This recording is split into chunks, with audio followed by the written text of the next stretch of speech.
You know, why'd you ask me that? Why'd you? Okay, let's go into it. Hello guys.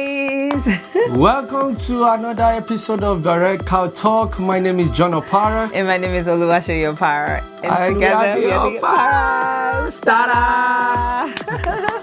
We want to welcome you once again. Thank you for clicking on the link. If you are a returning subscriber, we truly appreciate you. Thank you for clicking on the link and watching this video. And if you've seen us for the very first time, we want to appreciate you. Thank you for clicking on the link also. And we want to encourage you to subscribe, like, comment. We do love to read your comment. We're going to be sharing with you guys 6 things we've learned in 6 years of marriage. Yes. 6 things we've learned. And in no way is this the comprehensive view, but we think these 6 things are key things that we think has helped us so far. Yes.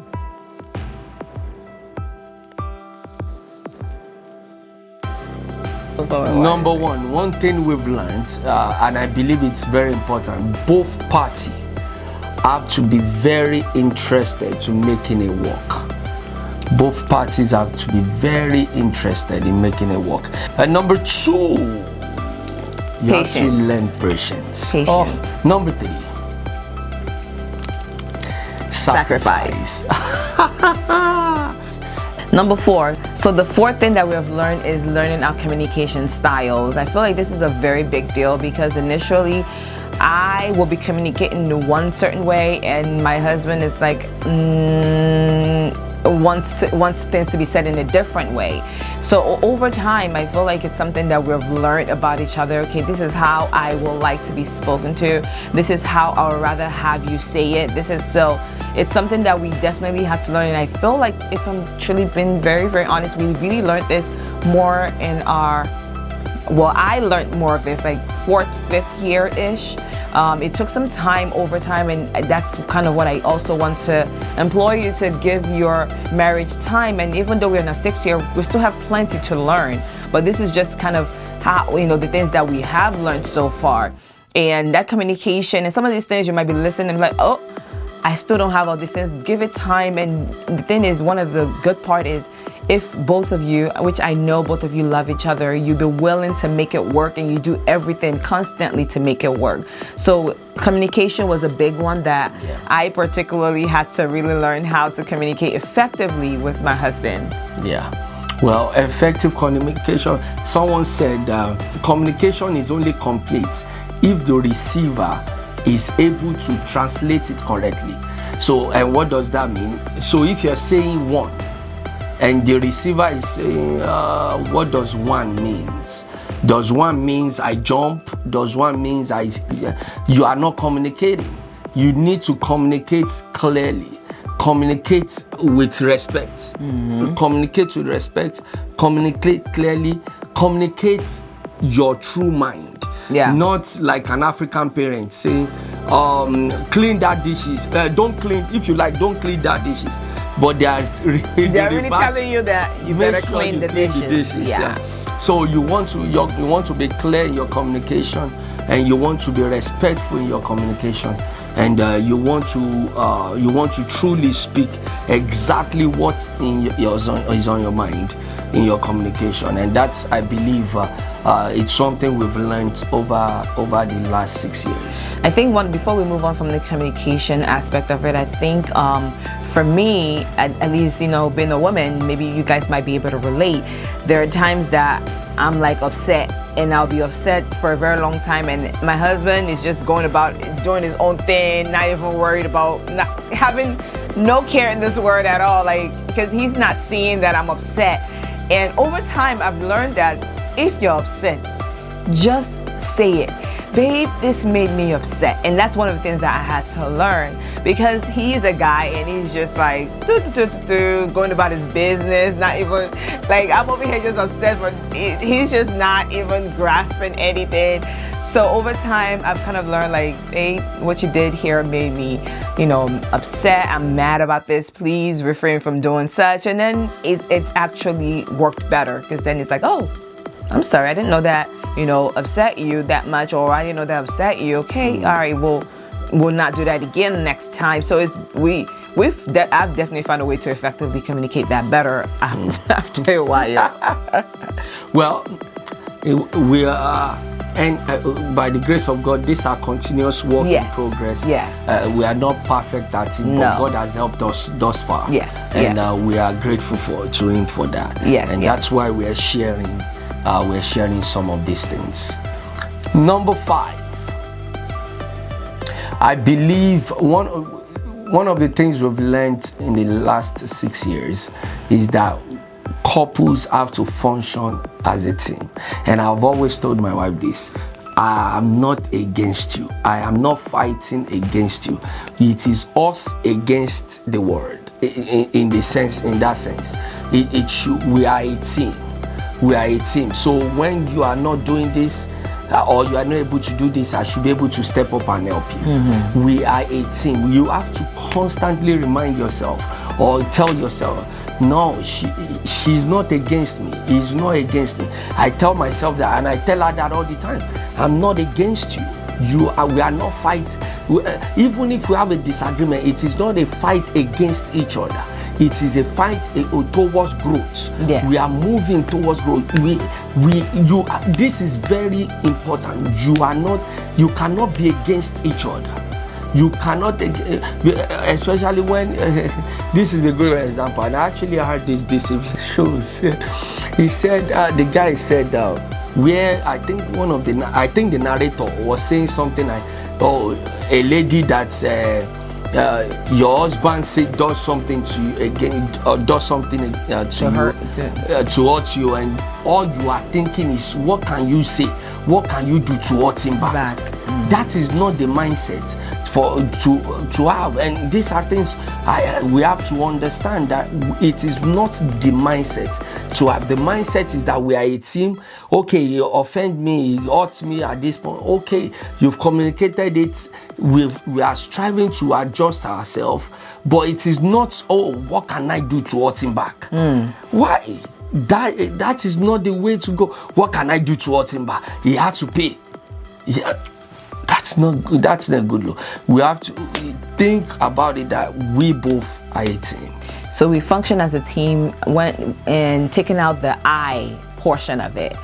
It's not about I, it's we, it's us. Not my money, it's our money. Yes. And we did that right from the beginning, right? When did we get our joint account? Having a joint second year. Yeah. So we got a joint account where everything is in. So that kind of gives you the mindset of and we still have separate accounts. Oh yes. We still have our separate account. And we have joint account. We have a separate account. And there's money that goes into these separates, and there's money that goes into so it is not like someone is being deprived. If she wants to still buy her hair, buy her lipstick, buy her all her stuff, she still have money to buy it. And this I often tell her all the time that, one, you have to know the other philosophy of that mind where people will say your money is my money, and talking from the lady's perspective to the guy now, that your money is our money but my money is my money. Remove that idea. If you are bringing that to this one, I tell her, if you are bringing that to, that's annoying. Our money is our money. Yeah. So it is a big giant money. All of us, we all spend together, and decisions have to be made on it. So I want to buy something. If it's way outside of what I have as in my personal account, and I need to dip into the joint, it is a decision-making process. You talk to me, I talk to you. It is simple. It is joint. We are working as a unit, as a team. Yes. That's it. Yeah, to work as a unit and to take away. But I feel like that's because if you're coming from being single, because you are coming from being single, if you're not married yet, you're single from the way I'm looking at this definition right now. And then going into marriage, you're used to doing things for yourself. You're used to making decisions for yourself. You're used to not really having to consult another person. So it is a mindset change. Honestly, it is, because I'm wanting to take a vacation, I don't need to ask anybody before I do that before. But now having to, you know, sit down and have that discussion, it's a mind reorientation, you know, that you consciously actually make, and anything to kind of ground you and to put you in that perspective is, you know, what really put me in that perspective is that joint account. That's why I kind of mentioned that when we got that joint account, then it made us feel more as a unit. It made us feel more, you know, as one. Then when they truly say like the two of you are no longer like two, but you become like one, I feel like in this 6th year, I see us as one unit. I see us as one, right? Yes, definitely. I've always had that idea. I've always believed in that philosophy, and I think it's that's the way it should be when you're in the context of marriage. And the last one is helping each other to fulfill purpose. This, I don't know, this is actually the bedrock of a very successful marriage. Helping each other, fulfilling purpose. I believe that as you are looking out for me to be the best version of myself, I should also be looking out for you to be the best version of yourself, because the best version of yourself makes me look good. The best version of myself make you look good. And that is why how it should be. We have to help each other become the best version of ourselves, fulfilling the purpose why God has created us, to fulfill our calling without hindrance and without limitations. And any way we need to do it. If I need to look after the kids where you are able to do makeup, do anything, I will do it. If I need to look after the kids while you are able to do something in your career that will elevate your career, we take drives to long distance to go and take exams for her. We do sacrifice. Oh, you want to when I was learning how to do videos and do that, we took out great money, and that's one thing I know you want to do. It's a passion, you want to pursue it. Okay, this is it, let's go do it. It's not because the money is sitting there and wallowing. It's because it's your passion, and we will pursue it together. I know she's huge on stock and things like that. Okay, take some good substantial amount of money, or you put it in your stock. Because if it is better for her, it is better for us. And that is why it is important when we have the mindset of a team. We are a team. We make sure that we both fulfill our God-given purposes. Ministry is the same way. How can I make this ministry easy for you? And how can I make your ministry easy for you? Or how can I make you sure that you are best at your calling, to make sure you're fulfilling God's purpose for your life? Yes, I think you summed it up really, really well with helping each other fulfill each other's purpose. Because if you think about it, there's a reason why we came together. We didn't just come together in marriage just to make babies and that's it. I often would say, just because you're in a marriage doesn't mean that your dreams should die. Just because you're in a marriage doesn't mean that you should give up on your aspirations and your dreams. As a matter of fact, your spouse, your husband, your wife should be helping you to fulfill that God-given, purpose and dream that you have. And if that's not happening, then it's something that you need to speak with your partner about and definitely pray about, because I feel that when you come together as a force, that's even when you can achieve more. Let me just kind of pull from the Bible. I'm going to pull a quote from the Bible here. It says, one chase 1,000 and two chases will chase 10,000. So when you come together, essentially, you guys should even be building much more, like doing great things together. And especially when you come together as a team, you're patient with each other, you're committed to each other, you're communicating the right way, there's nothing you guys cannot do together. There's nothing. And I'm also going to pull on the scripture really quick again. The children of Israel, they were trying to build a tower. So in the Bible, when they were trying to build the Tower of Babel, they were unified. They were unified and they were in one accord. And when they started to build, God was like, wow, these people are, just in union and in one accord. They're going to definitely accomplish that which they set out to accomplish. Yeah. So that's to tell you that when you are in union with each other, when you are, as a team, when you're coming together as a team, fulfilling your purpose should even become much easier. Yes. It shouldn't be that somebody's jealous of the other and one is making more money than the other. Who cares? It's you guys' money together. That's your money.